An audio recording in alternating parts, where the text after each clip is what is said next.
One. Spags, they say there's only one way to draft a best ball team, but around here, we keep coming up with innovative ways for how to draft.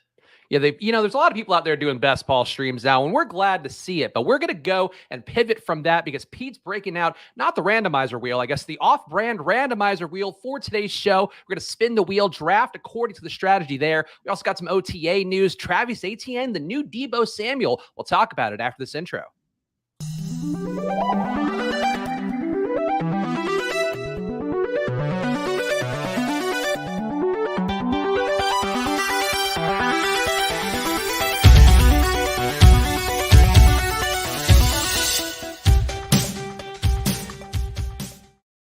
Hello, everyone, and welcome to another episode of Splash Play, the fantasy football podcast for every game under the sun. And once again, I'm Chris Spags, joined by your friend of mine, Pete Overzet. Pete, how are you doing? I am doing good. I finally got that best ball video I had been working on forever up this morning, so that felt really good to ship. It took an ungodly amount of time to finish that video, as people remember from me teasing it for like 2.5 weeks. So feeling that weight off my shoulder today. It's a great video. Go check it out on Pete's Deposit Kingdom channel, breaking down the expected value of Best Ball Mania 3 and why if you're just trying to get into the advanced rounds there, trying to get in around 15, round 16, you should be targeting, or week 17 rather. That's the important one that we talk a lot about on this show. Pete mentions the week 17 correlations, but I actually did watch that video, Pete. Actually, I will tell you the full facts. So I watched a little bit of ship chasing yesterday. Was happy to see Leone on there. I then watched your 2 Deposit Kingdom videos today. I had watched the best ball strategy video before, but I was like, I'm going to get ready for this randomizer wheel thing with Pete and get your strategies in line. And I have to say, like, even for somebody like me who is now, I think, 120 entries into this best ball season, I do feel like it's helpful as a refresher for people out there to go check those videos out because you really do explain the expected value stuff in particular extremely well. I appreciate that. Yeah, I feel like the thing that makes me feel good about it is people who are sharp and who are grinders and kind of already know this stuff seem to still enjoy it, or, as a reinforcer, kind of as you mentioned. And then, but that new people could kind of understand the concepts is cool too. I saw someone was like, oh yeah, I'm going to play my first best ball tournament because of that video, which I would consider that, we're pretty deep in the weeds as far as optimizing for this tournament. I wouldn't expect the casual fan to necessarily care about that stuff. So the fact that it can kind of toe the line there and be, enjoyable for both sides there is good.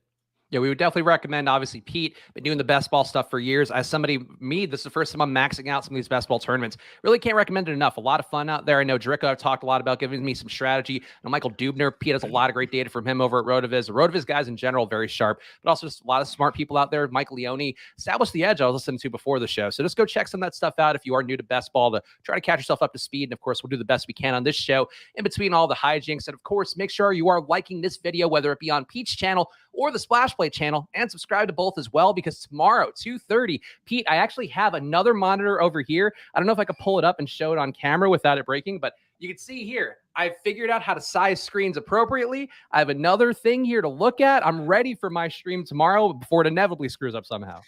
I did see your post in the Splash Play channel in the Deposit Kingdom Discord showing your correctly sized browser window during your test thing. I think everyone was both happy for you and sad, because I think part of the appeal for tuning into your stream tomorrow, in addition to watching you cancel yourself, was to watch you fumble around with the screen sizing. So one mystery has been removed, but I'm sure you won't disappoint on the canceled front. Actually, Pete, do you want to go pull up the Splash Play YouTube channel really fast? Because I think you're going to enjoy the thumbnail I've also deployed. Pete and I were talking a little bit. The reason we started the show a little late today, Pete and I talked some industry things, some things going on out there that amused us that aren't worth talking about on the show. But one thing that I've noted, I have been digging deep on YouTube thumbnails, like watching half-hour videos for it. And you can see here my thumbnail. Who is that mystery QB, Pete? We'll find out tomorrow at 2:30. No, this is a good thumbnail. I actually like it. I always do the, I like looking at it on my phone or stepping back so I can see, what does it look like in smaller, but the pixelated, draws me in there a good bit. I would say the text is a little hard to read on the draft board backdrop would probably be my only, criticism, but, I think you're off to a good start here. Look, it's an iterative process, Pete. It's an improvement from when I was doing the Splash Play thumbnails many moons ago. Is that Lisa Ann Blurred Bullock? Are we bonking already? Is that a bonk? Well, I am going to do a bonk here, but not because of that. So I actually flagged this, and I didn't even tell you about this before the show. And I don't think you saw it because I'm sure you would have replied to it on Twitter if you did. But our friend Mathology, we launched the Underdog Cardio Club earlier this week. Something I did in conjunction with Redmond and over there. Basically, if you post your BBM3 streams while doing cardio, you post a screenshot of your cardio, yada yada. You can get a shirt, other perks. Most of you have seen it. Well, I was just scrolling through the hashtag because that's part of helping us find those, and noticed a post from Mathology here that, let's just say, was all horned up and not our standard post here for the Underdog Cardio Club. So we have the team, and then this pose from his instructor, which wasn't really the spirit of, we were kind of looking for the data, which I guess is over here. But I know exactly what you were doing with this Mathology, and on all of our behalf,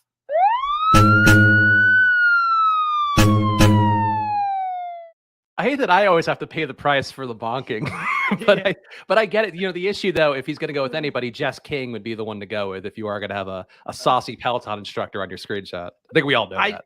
The thing that just killed me about it is, Mathology was just waiting for the perfect time to snap this photo. I just like, he knew exactly what he was doing.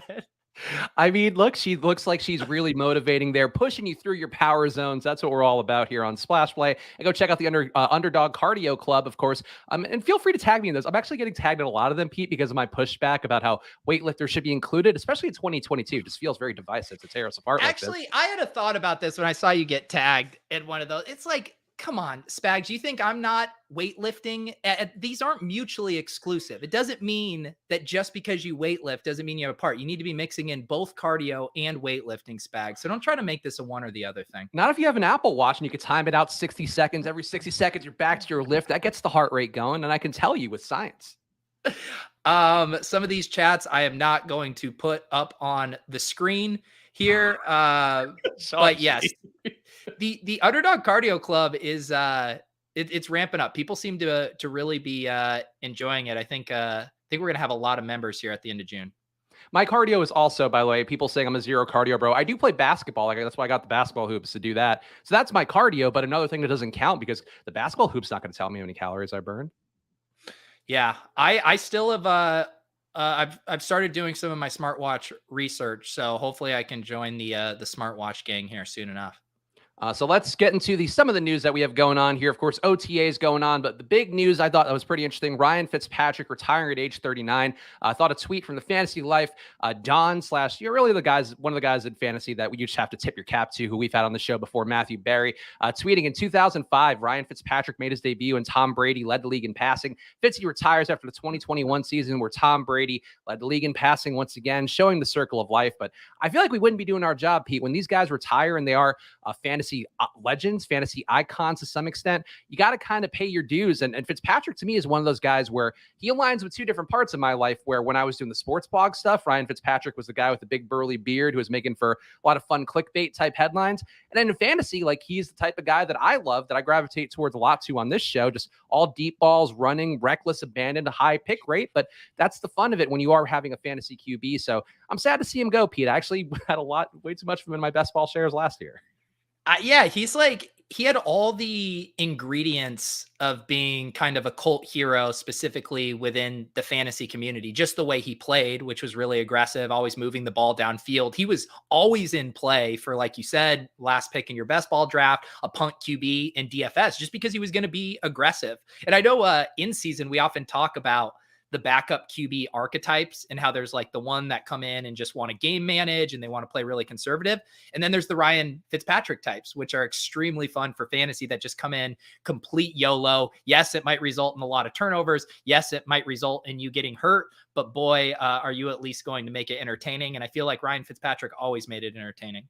Yeah, absolutely did. And people saying, Iceman in the chat, if Fitzpatrick played last year, I would have won BBM too. That's probably how I felt. Terry McLaurin would be $100 million receiver right now if Ryan Fitzpatrick played last year. Unfortunately, that's not the case for him, but definitely got to give your shout out to him, a guy who I think very ahead of his time. And if he came into the league right now, people would be so stoked and be adding him left and right, and he would become like a buzzworthy character in so many ways. So, bad timing for Ryan Fitzpatrick, but a hell of a career. Travis Etienne, Pete, working out of the slot, catching lots of passes and OTAs. The quote that I saw in the Fantasy Life newsletter that Pete lovingly puts together just for me to do show prep every day. Football is all about matchups. If I could be like Deebo Samuel, I would love that, Etienne said. Etienne, 102 receptions for 1155 yards and 8 touchdowns when he was at Clemson.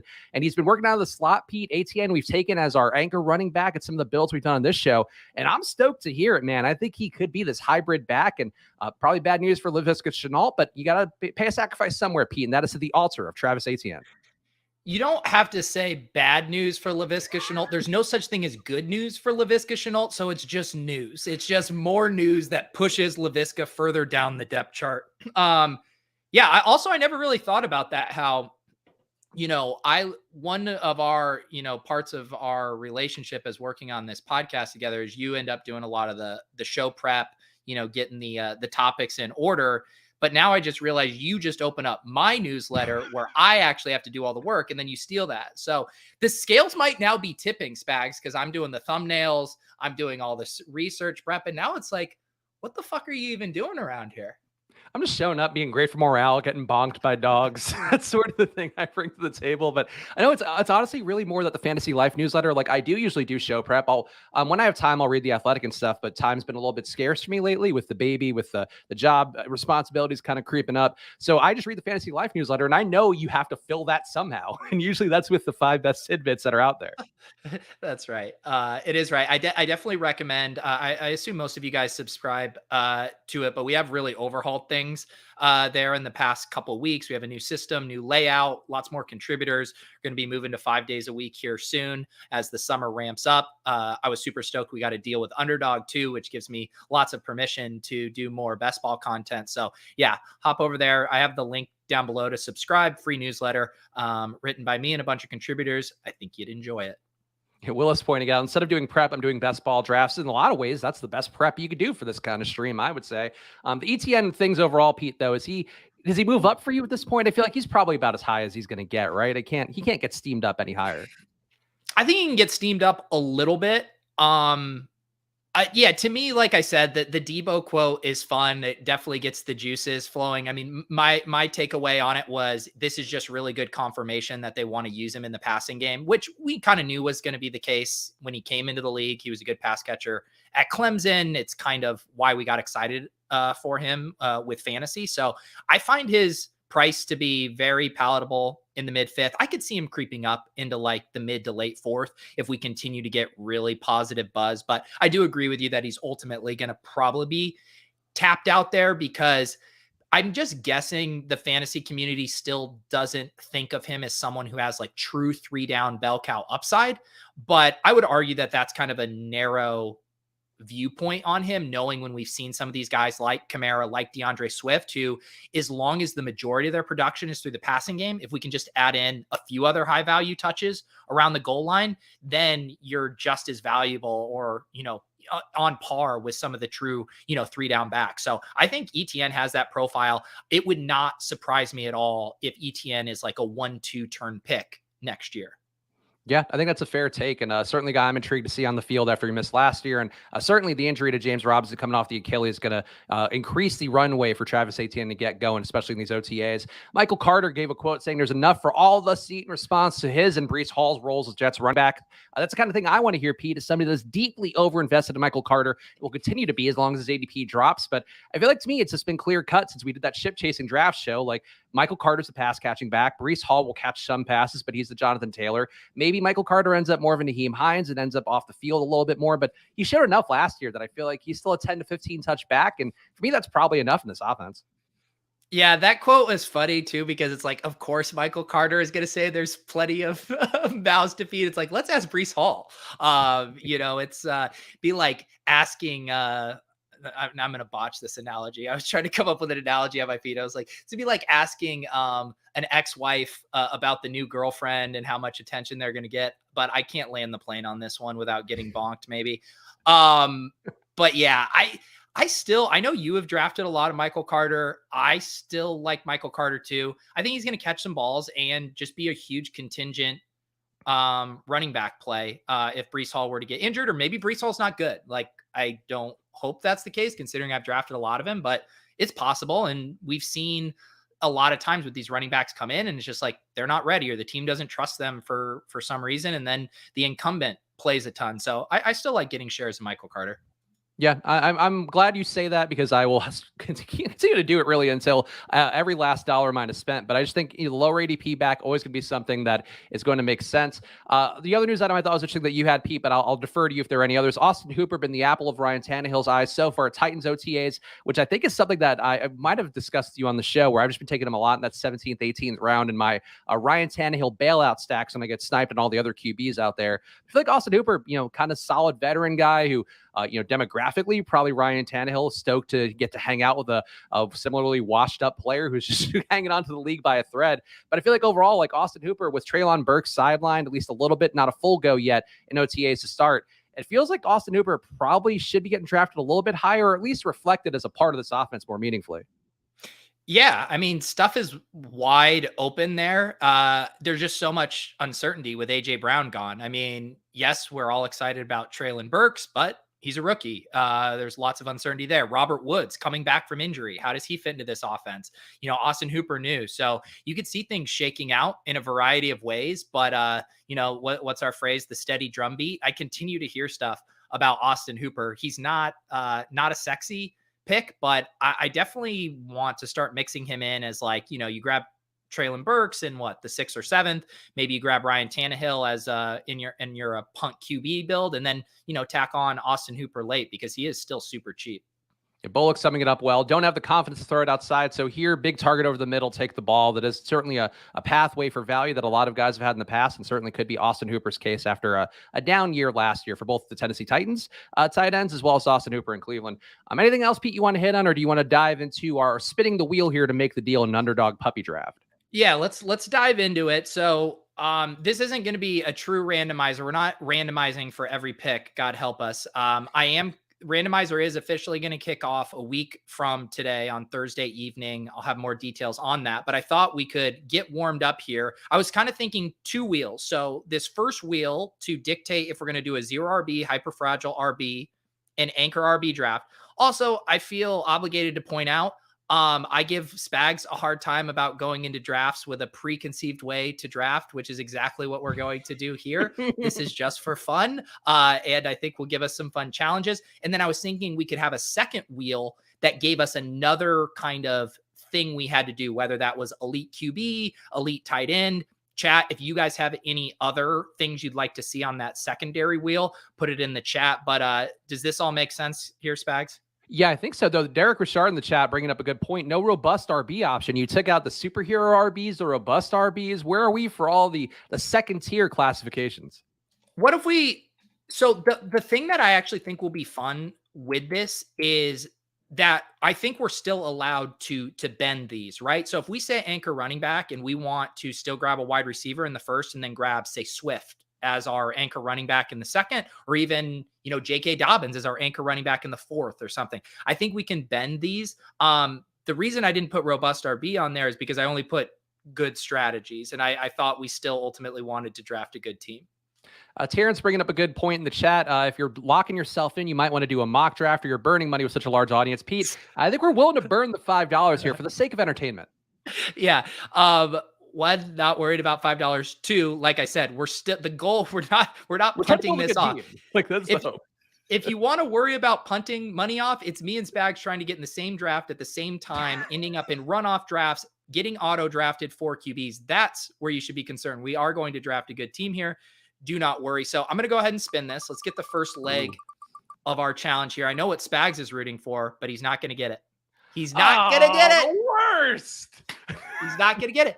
But again, this ultimately, to me, how I define this for our purposes, isn't when we take them, it's just the amount. So when I see hyper fragile, we're max 4 running back. So obviously the best way to do that is with those 3 relatively early, but they don't necessarily have to be. I think we can push it a little bit. So let me put some other things on the board here. So elite tight end, elite QB. Is there anything else you would want me to put on here? Mathology had onslaught as an option, which I think is fair. I mean, I feel like I do that an okay amount. I don't know what that would qualify as an onslaught. I guess 5-man stack. Why don't we do QB with 3? Yeah. plus it with at least 3 teammates, and that Yeah. could be running backs, wide receivers, or tight ends. I think just make a QB plus 3. I feel like it's hard to see it on the wheel now. That's a good one too. 3 QBs late, so that would be a punt QB. Let's see. No, this is too randomized. We say no player with more than 5 vowels in their name. No. We're keeping it structural. I'm spinning. So we got a hyper fragile team, and the second thing we are going to be doing. Oh, this will actually be helpful. All right. So 3 QBs late, hyper fragile. So running backs early, QBs late, wide receivers and tight ends in between. All right. Historical Anomaly saying Spags take a drink needs to be on the wheel. As I mentioned in the chat, I'm having a White Claw today because we are out of Diet Coke in the house. I need something here. Life is catching up when you wake up at 6 o'clock every morning. Just own up to drinking. Don't try to act like I didn't have a Diet Coke, so I had to drink alcohol. Have you ever heard of fucking water, Spags? No, I want something fizzy. I've already drank the fucking 3 of these. I mean, that is just, sorry, officer. I didn't have my Diet Coke, so I was having to drink White Claws. No, we know there's no cops in the chat. No narcs in the chat, any of you. No, but there is Naked HD in the chat. Gosh. Well, I guess they're saying no whores. So I feel like that could be kind of coppish. All right, I'm entering the puppy. All right, puppy time here. Of course, the puppy, you can play along with us over on Underdog. If you use the promo code SPLASH, double your deposit up to $100. Lots of fun being had over there. Of course, Pete and I both doing some streams for ourselves on this show. Pete's got a lot of great content for himself doing these streams on Underdog. So go play along with us on there and maybe get some of that sweet streamer EV that we hear about far too often in these streets. All right, so we do get 104, which is, this will be interesting because I think for a hyper fragile build, if we get CMC or JT at one of these picks, I think we definitely do it. However, I think you and I will both be very excited to take one of Kupp, Chase, or Jefferson if they're there. But then that would, for a hyper fragile build, I mean, we're definitely having, I would say, to use at least 2 of our next 3 picks on running backs after this round 1, if we go wide receiver in round 1. Okay. Yeah, I'm glad that you're being a little less rigid with hyper fragile. Like I feel like in my mind, I've defined it as running back. Well, the way that you play it normally on the show is I feel like running back the first 3 rounds, but in my head, I think it's like 3 out of the first 5 is hyper fragile. And then you could put on 1 more. So like I said, to me, I literally have no, I know like in our video, like defining it, I think we have, the way we defined it was 3 early, but max 4. And for my purposes, hyper fragile is just stopping at 4. It's obviously going to be better for your win rates if you get those running backs earlier because the bets are going to hit more. Derrick Henry at the 2, huh? So who do you want to take McCaffrey here, or do you want to get our receiver and then like hammer running backs after that? Let's take McCaffrey just because I don't have a lot of McCaffrey and we can get one running back out of the way. Yeah, I think if we're doing hyper fragile and we're passing on McCaffrey here, I don't really know what we're doing. Yeah, I think that's fair. Like, I don't mind Jefferson or Chase, obviously. I think especially if somebody goes and takes Henry in the 2 hole, like I'm happy to take either of those guys. But I feel like we're actually getting a good running back here that I have some degree of faith in and also a lack of exposure to. So that's kind of a win-win. Yeah, McCaffrey was, I think I now have a couple stream drafts in the past week where I've gotten McCaffrey, where previously he was by far my least selected of the top 5 options. So happy to sprinkle some of him in. And I think that Carolina Tampa Bay stack too, a little underappreciated for week 17. The correlation, of course, that again, Pete's beating the drum for me. And now I've internalized it enough after being scolded on the show so many times. Week 17 correlation. But the Carolina Tampa Bay one, I feel like maybe besides Cleveland, Washington, probably one of the more underused, week 17 correlation stacks. Yeah, probably. I definitely have not heard anybody running out to do that stack. It lines up pretty well, though. Like, I mean, I don't want to jinx it here, but Evans should be in the range where we are, whether he gets taken or not. Godwin should line up. I think Brady will line up okay with where we are too. So, like, it's not hard to get that Carolina Tampa Bay one if you're willing to take the leap of faith on McCaffrey. Yeah, Tampa, man, I love Tampa Bay's playoff schedule too, and there's enough of them kind of sprinkled throughout the draft too that I guess where you would say Tampa's weak is late in the draft, right? Like after Gronk comes off the board, I mean, then you're in what? Because you have like Rashad White and then Gronk, but then who's your like sleeper Bucks guy you take? Scotty Miller, Ty I haven't Johnson, taken a Tyler Johnson? single non-Godwin, non-Evans, non-Gage, non-Gronk receiver. I think maybe one Brait share because he's available in the 18th if you don't take Gronk, but I don't have a lot of faith there. Like, I don't like Cyril Grayson. Could you talk yourself into? Probably not. Yeah, I think for me, it's probably Tyler Johnson, who maybe he sees some snaps at the beginning of the season if Chris Godwin isn't playing. And then I think Scotty Miller is probably your kind of poor man's KJ Hamler, who could still potentially get loose in a game as a deep threat for a touchdown. Yeah, I think Nick's saying in the chat, Vaughn. I feel like Keyshawn Vaughn I was getting a little bit, but that was pre-Rashad White. I think now I don't think I've seen Keyshawn Vaughn get drafted at all, and I probably am not drafting him very much, if at all. Yeah, that's another tough one. Vaughn, I have a hard time stomaching, partly because I'm high on Rashad White, and partly because I think even if there was a Fournette injury, and even if Vaughn was ahead of Rashad White, that there still would be another back in there that would get touches. Daniel raising an interesting question in the chat. Does Brady really count as a late QB, though? I guess relative to overall ADPs, no. But like if he's after the first 5 rounds, like if he's in the QB ideal zone, the 6th through 13th round, like I think that counts. This is though, I view it similar to the hyper fragile thing when it's not when you take it, it's that you're taking 3 total. Is I think more of the principle. And it's like, okay, sure, could we bend the rules and take Jalen Hurts and then take 3? But we would be drafting suboptimally in taking 3 in that build. So we want to make sure it's an optimal allocation, which is probably going to be after, round 11 or 12 when we take our first QB. All right, we're on the clock here, and Mike Evans off the board, so we will not be getting that Tampa Bay stack now. Well, let's do Lenny. So okay, so let's take him, but I want to ask you though, like in DFS, you're normally ruling out 2 running backs. Hang on, real quick, but we're doing hyper fragile here. I'm just saying, do we like the running backs more when we come back if we want to do our wide receiver detour here? Yeah, I would take Tyreek. Okay, that was just my thought because again, I think there's a clear tier break after Tyreek, AJ Brown, and Higgins. I don't think AJ Brown and Higgins would have made it back. Whereas I'm pretty sure one of Chubb, Williams, Barkley, Connor is going to be there for us. You see, the chat kind of tilted. We didn't take Lenny. Like, I just know because we talked a lot about it. I know, Pete, your videos talked a lot about week 17 being just a 500-person DFS tournament or 470 or whatever. But, ultimately, like, you don't want to play 2 running backs together for the most part. Like, they can get there, but it's not like an optimal correlation. And I guess you might feel differently in best ball given how I've seen you draft.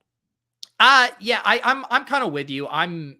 It's not the core. I get far less excited about a Lenny CMC correlation than I do, say, a Kamara, AJ Brown, a running back, wide receiver, just because of, like you said, the way game flows typically go. Obviously, those guys that catch a ton of passes, the thesis of the play could still check out. But I'm kind of neutral on that, where it's like I don't necessarily have to go out of my way to get that. Yeah, I just, they pull away from each other. And I feel like if we're going to apply the DFS principles that we know and hope that helps us bubble above the tide in these best ball tournaments, then 2 running backs from the same team, usually not the way you'd want to go, though obviously can work out. Your pal, Jack Settleman in the chat saying, talk to me about that tier break. Higgins is wide receiver 2 with Burrow, Herbert with Allen and Williams. Pete, take the VIP question. Talk about it. Jack actually used to be a VIP on this channel, but I think it might have, his credit card, he went busto buying chicken tenders because I don't see the VIP badge by him anymore. So we are going to get one of Javonte or Saquon here. We get our choice. I mean, Javonte or Saquon. I'm good. I would take Javonte here. That's nice. That is nice. So someone actually commented this on one of our ship chasing videos too, where they're like, why are you taking T Higgins? He's a number 2. I generally find those distinctions to be completely arbitrary. especially in the context of how this tournament works. And everyone is sick of us saying, well, what if he's the guy you need? But honestly, Higgins and Chase were the perfect example of this last year, where, Chase had the massive week 17 game. Higgins had the massive week 16 game. I believe it was, maybe it was week 15. One of those weeks he had the massive game too. And I would much rather have, the quote unquote number 2 on one of the more prolific pass catching offenses that has also shown the upside to put up 40 plus points. And so to me, that's when I'm thinking of tier breaks, I'm trying to think of like, who are these guys that could quote unquote break the slate? We've already seen T Higgins do it. We already seen this offense do it.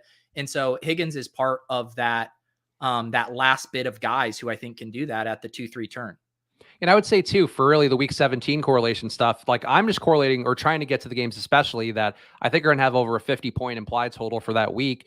And, Cincinnati Buffalo is one of those games. And, Buffalo certainly, if you want to go the next level beyond that, Tre'Davious White probably going to be on Jamar Chase, certainly going to be a competent cover corner as he has been, assuming he comes back normally from injury. But, that's sort of where the DFS part comes in, is like, I just want a part of that 50, probably 54-point over under, I'd say right now is what I would think a Cincinnati Buffalo game with something on the line would be. Like, you just want a part of that. So I think that's why I'm comfortable taking Higgins if you don't get Chase or you do get Chase. Yeah. Yeah, I do think like I don't think that's bad to try to target the games that we think will have high team totals in points, but I just think there's probably going to be a lot more variance there.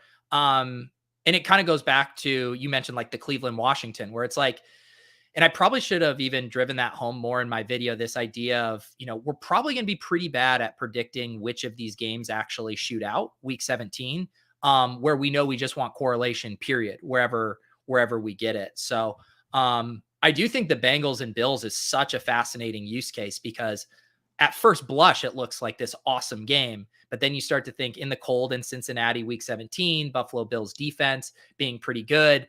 Like there's versions of that game that are 20-17 for sure. But the market is definitely very excited about that game for week 17. Yep, I think that's fair. And also, I didn't reply earlier. Somebody saying that they were bummed they missed this draft. Make sure you come by tomorrow, because there's going to be less people competing to be on one of my streams solo. So please come hang with us on the Splash Play channel. And of course, subscribe. And there you go, Pete. You've shamed Jack into putting his new credit card on the channel. This is how we do it. This is how I win. Individually shame each one of you who are channel VIPs. Corey Volk saying, over-owned, I'm hammering Jags Texans.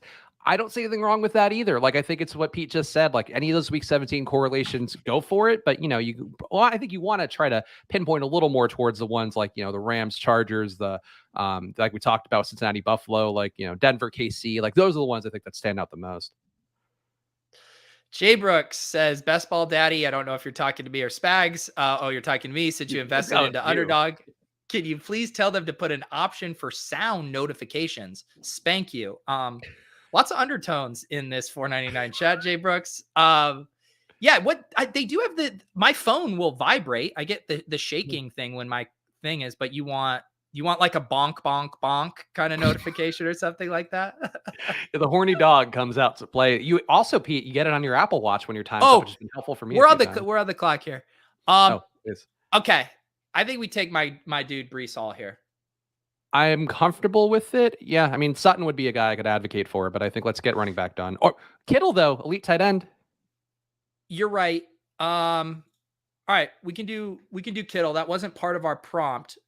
I will say the only bummer about doing that is I don't think now, if we missed out on Breece Hall, I don't think I'm comfortable with just a 3 QB or 3 running back build. So I think we're definitely into 4. I do like the options that are available right now for these running. So we got Breece Hall, David Montgomery, ETN, and Dobbins all available. I still think we probably get to 4 running backs. We grab one here at 5-4, and then probably one more in either the 6th or 7th round. Okay. 6th or 7th, really. I would wait till after the 8th. So, I mean, for 4, I guess it depends. It depends where the pockets of the draft are lining up. But I've been informed by one of my sources who I shout too much out for information that generally there's a pretty big drop off for that fourth running back coming after or coming before round 8 or coming after. So that's why I would push towards after 8 and just take one of the the guys that we didn't take's backup would be my thought. Hang on, how this pick goes is going to determine Okay. how I feel about this a little bit. I mean, if we didn't take Brees and Brees fell, I'm pretty happy with all these options. Wow. I'm Okay. stoked. Good call on Kittle. I was ready to pull the trigger on Brees there. Like now I'm much more comfortable, I think, waiting on that fourth running back. Yeah. Look, I'm prioritizing elite tight end. Like if I can get him anywhere within that, relatively decent ADP range, like, I just want to get those guys in. So I know I'll have that shot, and I think there's been enough data where I feel like all the data sets, Pete, that we've talked about, all the various builds, like they all very much seem to support having that one elite tight end and hoping they bubble up. Chris, tell FF Doom that I'm not drafting these running backs with my own free will, that they have been dictated by a wheel.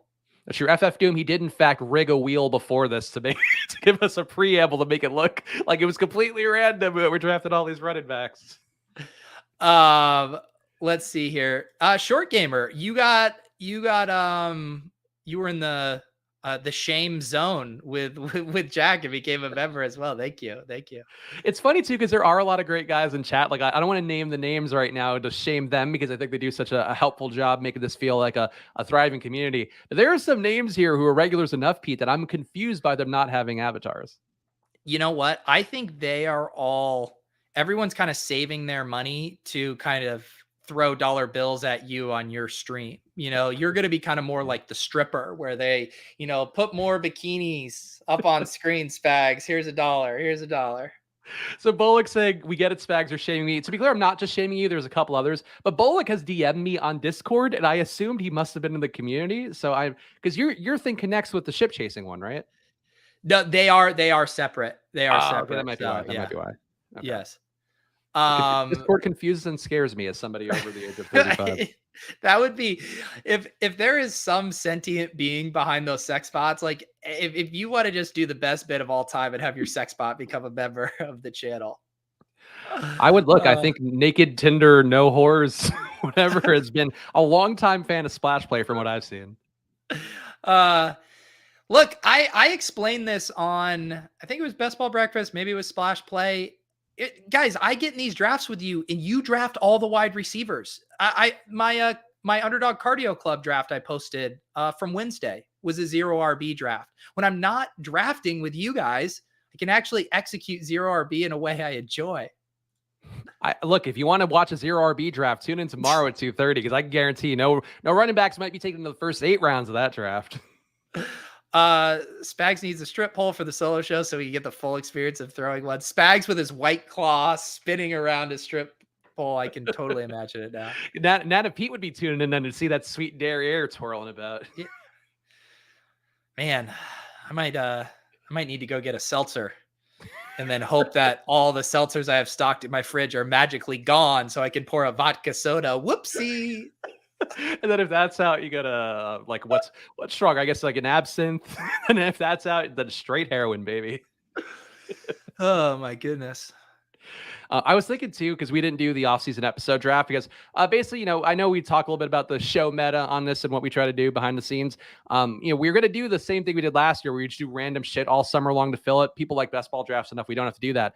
I think we should do a segment draft before the season starts where we're drafting, the Italian guys, we're drafting Anna Pete, we're drafting some new ones. Like let's get a little bit weird with it. Well, I think what we could do is we could have Nana Pete do an entire puppy draft with Spags. We could have Spags, Ben DiNucci character, Mafia do a draft with me. We could bring some special guests on in that sense. The expected value for 0 RB is so high, it's like mama's pasta fazool. You just want to get a little bit of a taste. There you go. And then we build up to a finale where Spags' Italian character and Nana Pete draft a puppy team together. Honestly, would be a pretty funny bit. You could sell at the Fantasy Football Expo with that one if only some people were available. Goodness. Yeah. Fantasy Football Expo, not necessarily kicking down our door for content. All right. So I assume we want to do a wide receiver here. Yeah. I feel like Either of them would be fine by me up top. Yeah, I love how you say that, and yet deep down you're just USC, USC. They're two guys who've lost their luster for me with the NFL draft moves, personally. Um, you know what? Screw it. I want Devonta Smith. Did I get it in time? Yep. You nimble fingers. Yeah, I actually took a few shares of Devonta recently in the puppy. I think I'm up to 45 entries in the puppy now. And I took him because I have so much AJ Brown that I just kind of had to take one. But I do not believe in Devonta Smith. And you can clip this one and rub it in my face when inevitably he goes for 1,000 yards this year. I think that's pretty disgusting, Spags, that you don't believe in Devonta Smith anymore. I just think there's AJ Brown's a pretty big weapon. Dallas Goedert's a pretty big weapon. Miles Sanders should be a little bit better, I think. I don't know. A rising tide lifts all boats in this situation, Spags. The offense is going to be better. Hurts is going to throw more. AJ Brown's going to draw less attention or draw attention away from those guys. I do agree with you for like a managed league. I don't know if Devonta Smith is as fun of a pick for me, just because like the pure like massive breakout seems far less likely now. But I think he's going to have some massive weeks. Yeah, I also think, I mean, I don't want to jinx it here, but I feel like Amon-Ra might come back because if people are really, Eric in the chat saying, I almost have 0 Amon-Ra and I love it. Like, people do not like Amon-Ra, even though he is still a very logical check down receiver target that's going to benefit from having more weapons there. Yeah. Yeah, I mean, I think I like Devonta Smith's profile and skill set a little bit more than Amon-Ra's, where I feel like Amon-Ra is more volume dependent in a way that Devonta Smith, I think, can earn more targets. I just think he's probably a little bit more of a talented wide receiver. I don't know. Maybe that's a bad take. Amon-Ra was awesome down the stretch, but a lot of competition, and he is, of course, available. So this debate is why not just get both? Yeah, Silas Jackson in the chat, another sharp guy saying, I heart Amon-Ra. So look, I think at least somebody there who I think is smart believes in him, I guess besides me. But yeah, like I think if he's available that cheap, like the issue is that people are treating him like the last 6 games of last season where he was, I think, the only behind Cooper Kupp during that stretch. Like he's not going to be there, but he could still be good. Yeah. The real goal is figuring out who's this year's Amon-Ra that we can get in the 16th, 17th, 18th round. That's the real riddle to crack. I mean, who fits that criteria? Like, are we talking specifically that archetype of receiver? Well, I guess that specific archetype would be rookie wide receiver in a quote unquote bad situation that people aren't as collectively high on his profile relative to other ones. I would say like a Tyquan Thornton would be that similar build. Maybe a Mechie. I think those guys, maybe you could stretch George Pickens into that cohort, although he's a little pricier than those guys. Yeah, Jalen Tolbert, too lofty for that? I guess Tolbert and Pickens are going around that same range. Yeah, like Tolbert's like 145-ish, somewhere in there. They want me to say Dubs. They want me to say Justin Ross, Velus Jones. Yeah.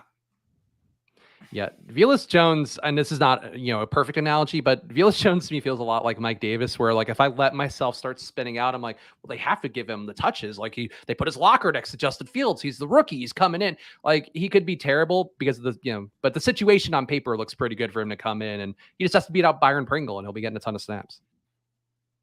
Yeah. Yeah, I mean, I think, they just mentioned. Well, David Bell's a good one. David Bell is a good one. I was just thinking through these like teammate twins. Nico Collins, obviously a sophomore, but Nico and Mechie, Pringle and Velus. Like, I don't have supreme confidence on either side of those. And those are like situations where I'm just happy to kind of split. But I do want stabs at all four of those guys. Ross saying Mike Davis was a 5th round pick. Did he get that high? I didn't take him that high. Oh God. Okay. Mike Davis opened, and I'm pretty sure, I think he did start slipping to like the mid to late 6th by the end of the season. But yeah, he opened up, him and Myles Gaskin opened up the season as 5th round picks. I had some early Myles Gaskin shares that I regretted. People also shouting out Wandale or it's Wandale, right? It's not Wandale. It's Wandale because you said that as a bit. No, so Chris G calls Rondale Moore Rondale, and so then we started calling Wandale, and now just in our heads we say Wandale and Rondale. I don't think he gets the volume. He's too small to run a bunch of routes, but I think the consiglieres, Jahan Dotson, kind of sneaky because nobody wants to draft Jahan Dotson. I think we can all agree, probably overdrafted in terms of actual NFL draft capital, but Carson Wentz loves a good check down, man, and he's probably going to be that. I actually like that one a lot. I think Dotson's probably a pretty good candidate for that. Okay. What do you want to do here? I do think this could be the range we take our fourth running back and are done. Yeah, we don't have any QB correlations, right? Yeah, I could take a running. I could honestly, any of these running backs would work for me. You want to do? I grabbed Walker the other day. Walker or Harris? Walker or Harris? Who do you like? I would go Walker over Harris. Yeah. All right, we're done with running backs. All right. It makes sense to get Walker too, because like the young guy, like he could theoretically bubble up, but we don't necessarily need him to. Yeah, I mean, I do like obviously with the hyper fragile builds where you're only taking 4, just taking a really, really big cut, with that fourth running back. We'd obviously never grab, a pass catching running back. You want someone who, if things, break right, can be putting up 20 plus points a game. And as much as we're all down on the Seahawks offense, there is the kind of the black box nature of Kenneth Walker. And I think, definitely some upside there. Oh yeah, Matt in the chat too, pointing out that it's a Walker Brees week 17 double RB correlation. That is true, but the ADPs were low enough where I guess it's not as much of a deciding factor compared to like Lenny Fournette and McCaffrey. We were more talking about it if you'd go to that as a case for positive correlation, but yeah. I don't think there's negative correlation there in a way that you would avoid it. Yeah, I think that's fair. Let's see here. Yeah.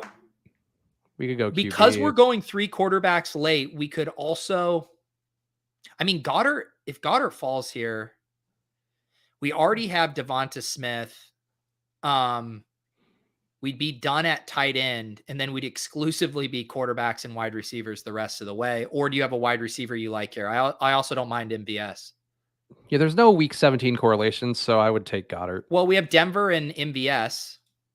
Oh, yeah. Let's take MVS. Yeah, let's do MVS. I think we took Kittle early, so I think that bought us a little bit more time where we can still go 2 tight ends if we want. I think we're locking ourselves into 2 of our late QBs, I feel like, with this build we have right now. Please don't say quarterbacks and locking ourselves in. I don't like well, of all the guys, we're not. It is not a lock today. Maybe tomorrow it will be, but no DK Metcalf, no Tyler Lockett, no Drew Lock for me when I don't have my Drew Lock numbers are down, man. Yeah, like I don't know the exact. I'll reveal it on tomorrow's stream if you want to see it. But I'm down a lot on Drew Lock. I'm at a healthy, normal human number. What time did you schedule the stream for tomorrow? 2:30. So basically, just keeping the same time. So it's like we were doing Monday, Thursday, Friday. We'll do. There's a consumer logic there, Pete. That's where I'm gonna be. I'm gonna be hopping in the car right around then. I'd say maybe I'd throw the stream up on my drive, but that's going to end up with me swerving off the side of the road after I hear you say something distasteful. I think Lauren would like to watch and support. Lauren's not going to be with me in the car. Oh, damn. Well, then there's even less reason to not have it on in the car. Support your old pal Spags. Chime in the No Pizza Loud Club on Fridays. Yeah. Actually, I put your Twitter link in the description for the episode tomorrow too. Oh, that's so sweet of you. But I put it in a way, Pete, that I think you're really going to like. You know what you're classified as? Oh, God. I can't believe I'm falling for this engagement bait right now. Can we put it on the screen? What are you looking up to?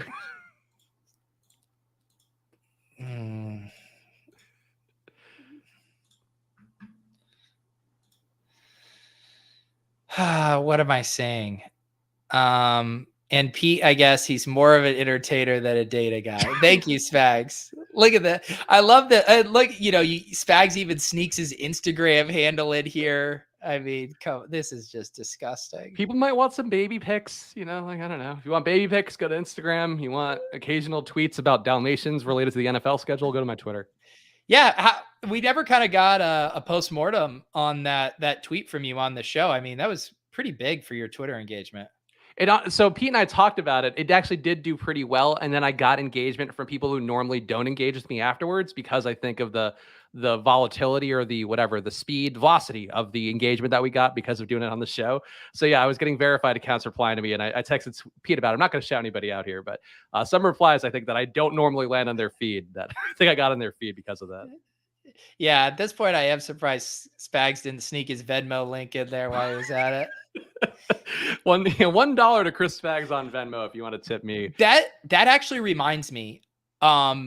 Huge revelation for people who watched Best Ball Breakfast on Tuesday. I was giving Casey a hard time about sending me a Venmo request.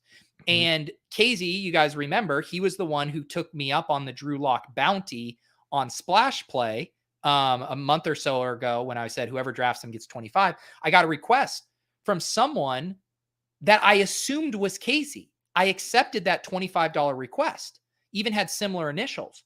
So then I get a request at 5 a.m. over the weekend for $50 from Casey. I talked about this on my Tuesday stream.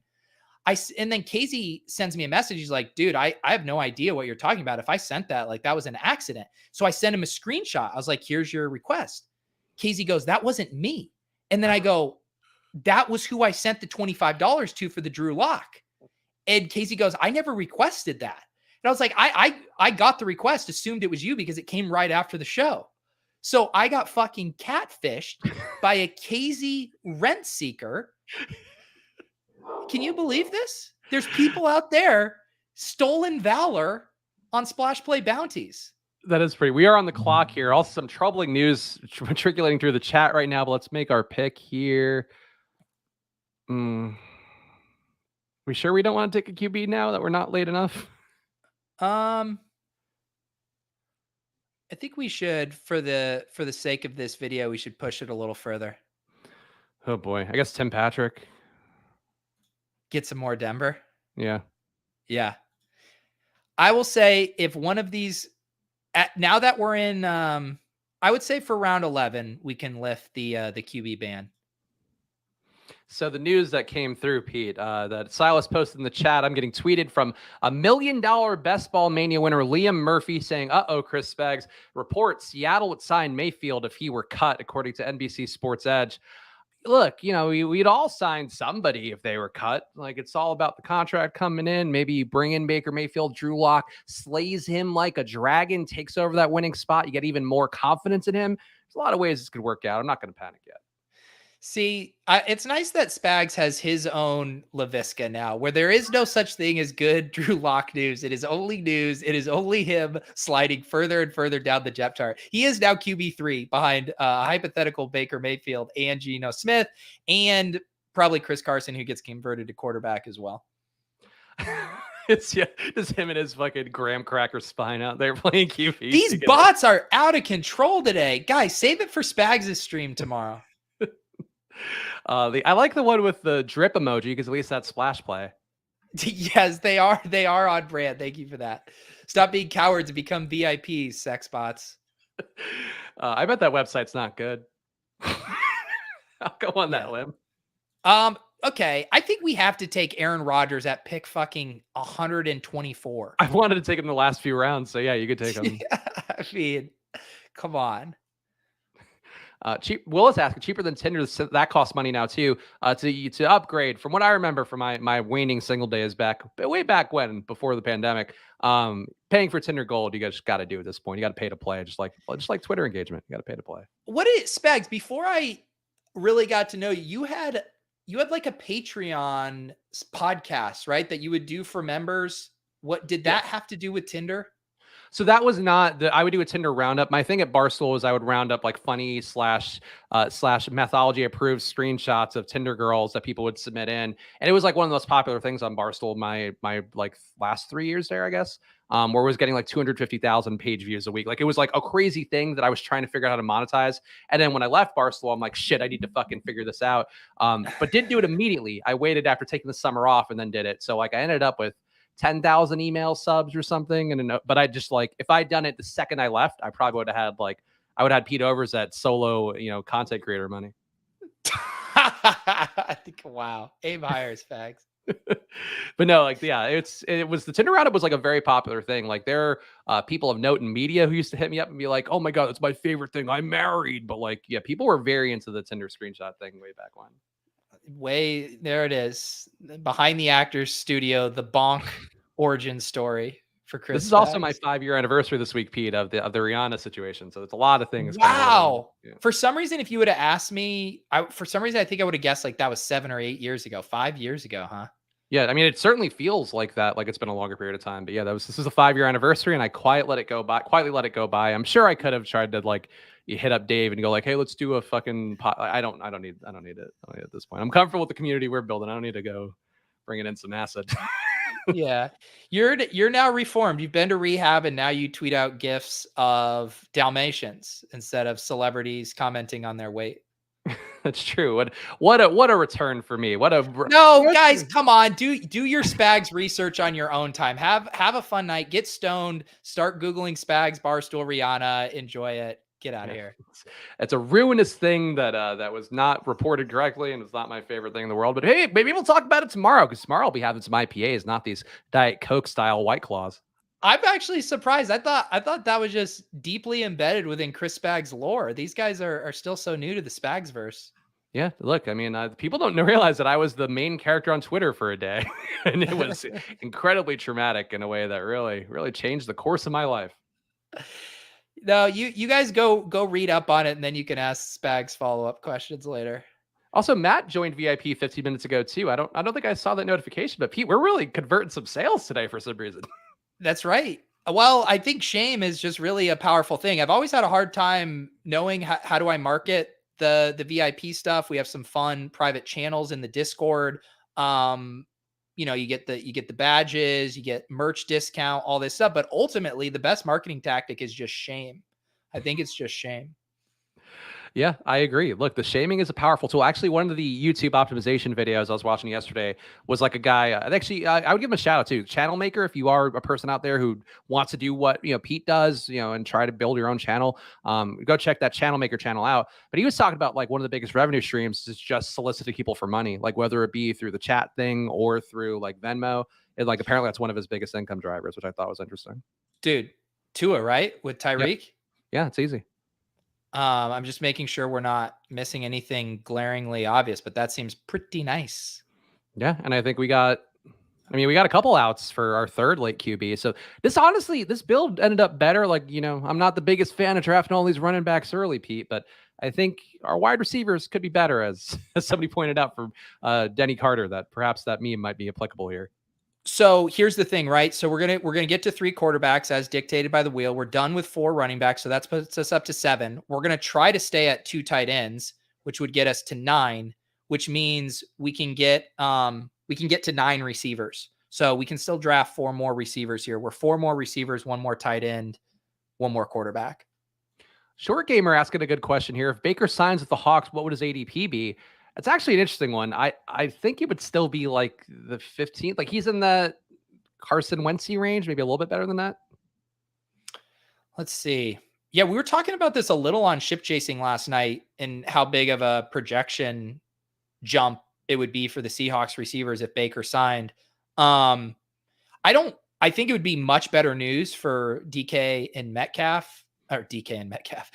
Lockett than it would be for Baker's ADP specifically. But yeah, I don't know. He's probably like in the Zach Wilson range. That feels about right to me. I think a little bit lower. People love Zach Wilson. Also, we're on the clock, but people love Zach Wilson, and I don't think he would go quite that high, but I think that's probably close to the range. Let's see here. Do we want to do our Jahan Dotson? Or you want to go Chark because we can get our other late QB potentially. Yeah, I'm fine with that.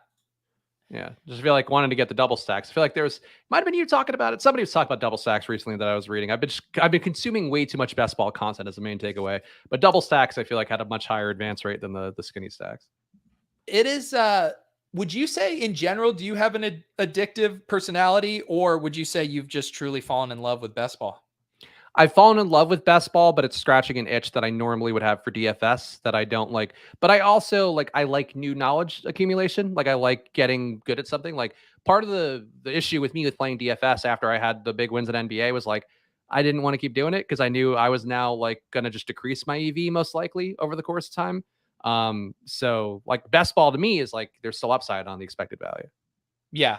And as Alex says, there's almost like, think about it this way, just psychologically, right? And I think I even was talking about this on Lulz, where it's like at a DFS slate, you're going to get your teeth kicked in slate after slate after slate. Mm-hmm. And even if your expected ROI and best ball is similar to that in DFS, at least psychologically, there's hope. You draft one of these teams and it's still the most idealized version of what you want for literally months until the season starts. And even then it can still stretch on. So I think just psychologically, best ball is such a funner experience than losing every day in DFS. I mean, I will say candidly, like, and I know Brick has talked about this where I think you mentioned on Lulz a couple, maybe a month ago now, where he had one of the big wins and he was like, yeah, I might still be in the bread on the year overall. And I know Bro, another sharp guy, Peter Viles, has talked about that too, that it's like, it's hard to play NBA night after night.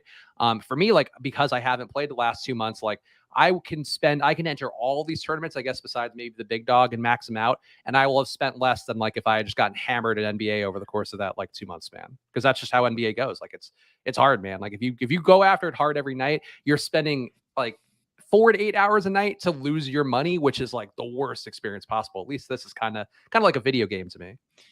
Yeah. And just like you said, the entertainment equity of it too is you get so much more entertainment out of it. It's obviously less immediate gratification, but there is something, that slow drip of, checking your exposures. And now we even have tools where we can check our structural exposures in addition to our player exposures. And then you have the midpoint check-ins throughout the season to see how the teams are doing. It's a good bang for your buck. I will say that. So here's the question I have for you, Pete. Is it still going to be illegal to talk about your best ball teams now that the best ball community is starting to rise more and people might actually have an interest in following along with you over the course of a season? No, it'll still definitely be illegal. The thing is though, lots of technologies are emerging to help people evade the law. Whether people are in witness protection programs, all kinds of stuff that I would never condone, but there are in 2022 kind of ways around the best ball police. Also, if you're watching live or after the fact and you've either had some fun or learned something here, make sure you hit the like button. It helps us out a bunch, whether you're on Pete's channel or the Splash Play channel. Of course, subscribe to both, and subscribe to Pete's Deposit Kingdom channel as well. The short form videos, you can tell the amount of effort that Pete puts in there, tantamount to the effort he puts in here time and time again. Yes. Yes. All that effort I do writing the newsletter only to have you just steal it for content. Give me all that sweet news, Pete. Daddy ain't got no time to read things during the course of the day. You really have cornered that market pretty well, though. I will that's why I don't mind giving the plugs. Like plugs for things that are good is always a positive thing.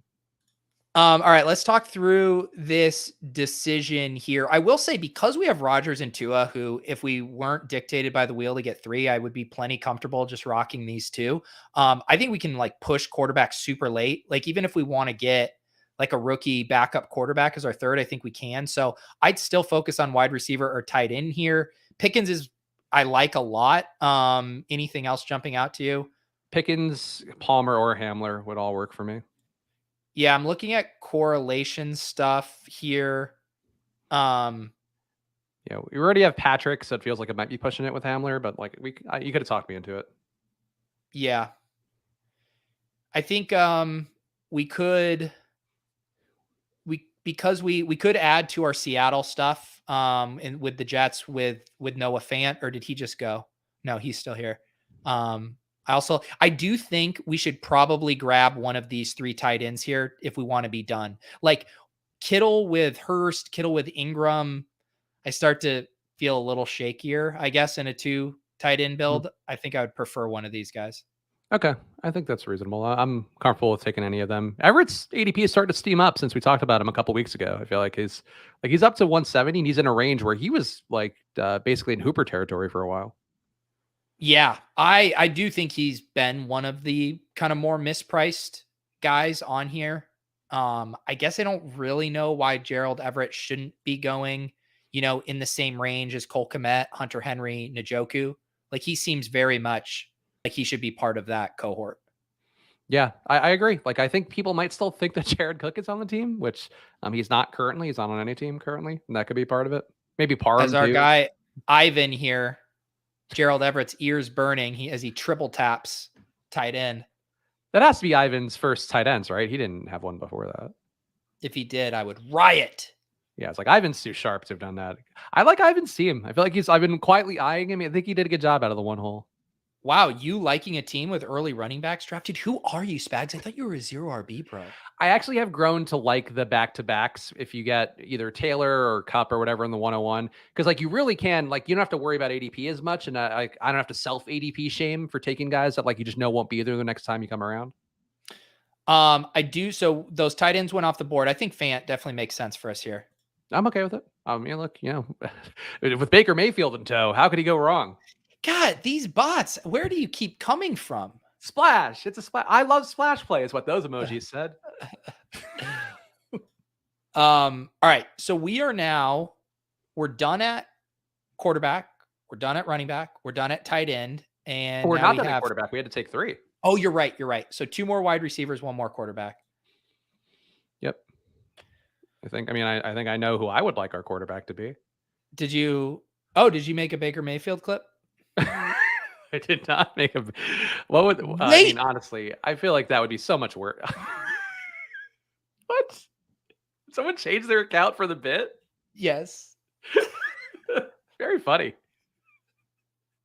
It is very good. But now they have to sign up or tip $100. I really hope, you know how these are connected, to your Gmail address. I really hope someone did this on like their personal account. They get an email. Their boss sends them an email. It is HDC women cheaper than Tinder. And then it's like I think you should leave bit. They're just chasing him down. Yeah. If you're horny.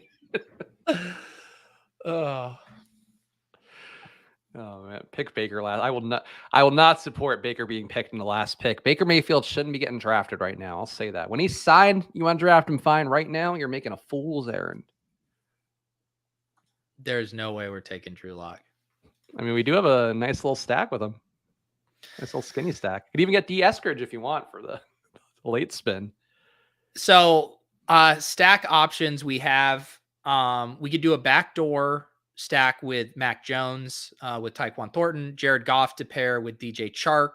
We could do a backdoor with Davis Mills and one of those pass catchers we were talking about earlier. We could do Matt Corral as kind of a play on if he beats out Sam Darnold. We already have McCaffrey. We could tack on another Carolina guy. So we have lots of options here. Also, I don't think so you said we would be stacking Goff with Chark. We would stacking Goff with Amon-Ra and Chark. So that's why. Chark. Okay. Yeah. It's got to be Goff. Yeah. Goff makes the most sense, but I'm not going to go crying if we miss out on Goff. I'm going to go crying if we miss out on Goff.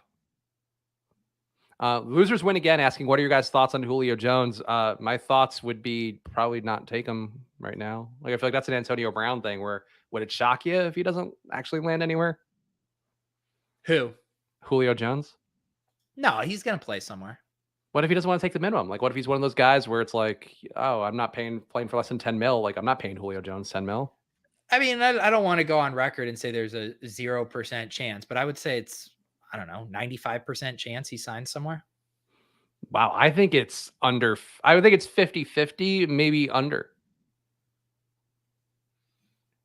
So what? Then let's make a bet. I would be most comfortable at 50-50, like if we're doing, but I think there's, I mean, what are we saying, like the entire season, like, or by week 1? No, yeah, that he's on a roster by week 1.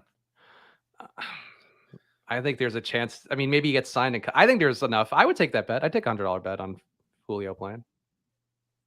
You mean on not playing, right? Yeah, like Julio not playing, not being on a roster week 1 or not being active week 1. Okay, I'll take that deal. Okay. See, mine is just like I'm like tickling your nipples. I don't know. Bonk. This is my own personal bonk here. Bad bet, bonk. Look at these Bad bet, bonk. These sweet pecs. We're on the clock. Jared Goff, just get it out of the way. All right, we did it. We did our 3 QB build. for the wheel. The wheel was fairly kind to us, I feel, given the scenario. It was. Like, this team isn't, this team's not a world beater or anything, but how much do you care about the projections afterwards, by the way? 0. Like, do you even look at them? Do you like just, because sometimes I get ones occasionally, that are like, I'm not going to be like, oh, I don't like, occasionally my eye will catch it. But I honestly, it's similar to like the Yahoo draft grades, right? Where it's kind of fun to see them there, but they're completely meaningless. Bullock asking Goff over Lock, what happened to my sweet boy Spags? First of all, I don't want to argue with Pete where, it's our last Thursday show. Pete's going on trip. It keeps some positive vibes. Second of all, we have the double stack. Like, if we have the double stack, I'm going to take that guy. So we should take Velas late or Pringle for the. Well, I think we need to get at least one stack with Rodgers. So I think we should take Dubs. Yes, I'm okay with that. I meant to ask Willis, have you been keeping track of these, Willis, for us? I'm trying to think in my notes if I had written down the other ones or not. Let me know, Willis, if I need to be writing these down or if you're fulfilling your duty as our accountant. Wait, what do you need to be writing down? Our bets. Oh, yes. Oh, that's right. Yeah, I forgot that our bets are. There are consequences to the shitty bets you make, Spags. We come a knocking. I thought you meant the drafts. I'm like, what does he have to track about the drafts? They're right there. He's making Willis do work to earn his pay. No, Willis is the accountant. He also has a very good memory for these things too. So, Mathology saying points bet. So, first of all, Mathology not bringing titties to the stream for once. So that's a rare treat. But second of all, saying points bet has the 49ers as favorites to land Jones, followed by Colts and Chargers and Ravens. Chargers, I could see, like, Mike Williams gets hurt in July, Julio Jones comes in, or Keenan Allen even. Like, that makes sense to me. But the Niners, I don't think makes any sense. I agree with you on paper. That might just be one. I feel like I've heard, maybe it was a quote from Julio or something saying that he would like to play there. So that's probably dictating that. Yeah, pre-Russell Gage, I feel like the Bucks were coming up a lot for him. And the Colts, I think, have been there because of the Matt Ryan thing. Spag, just FYI, I do have a meeting in a minute, so we're going to have to land the plane quickly here. All right, so make sure you follow at Peter Overs, follow at Chris Spags, and also subscribe to the Splash Play channel because tomorrow, 2:30 Eastern, I'm going live solo. It's going to be a wild card stream. I'll be drinking some IPAs, having a good time on here, hopefully drafting with you guys, so come hang out on there. And Pete, you're done for the weekend, so you don't have anything to plug. No, just my drive. Tomorrow, very exciting stuff. So looking at this last pick, obviously, I think we should be trying to get in some week 17 correlation. You mentioned Velas Jones. I think that's fine. I also think we could do Tyquan Thornton as our New England bring back in the Miami stack. Do you have a preference there? I would take Velas. All right, we'll do Velas. Yeah, just because we have the double stack part with Denver, so maybe that shoots out somehow, some way. Lucky for you, MJ. This is for the puppy. So this is the 75K winner. We'll leave the 2 million to someone else. But Spags. All right. Yes. I appreciate you guys for being here. Come tune in tomorrow, 2:30. Go follow at Peter Overs, follow at Chris Spags, follow at Splash Play Pod. We'll be back on Monday with Pete at 2:30 as well. So see you guys then. Bye. If Pete quit.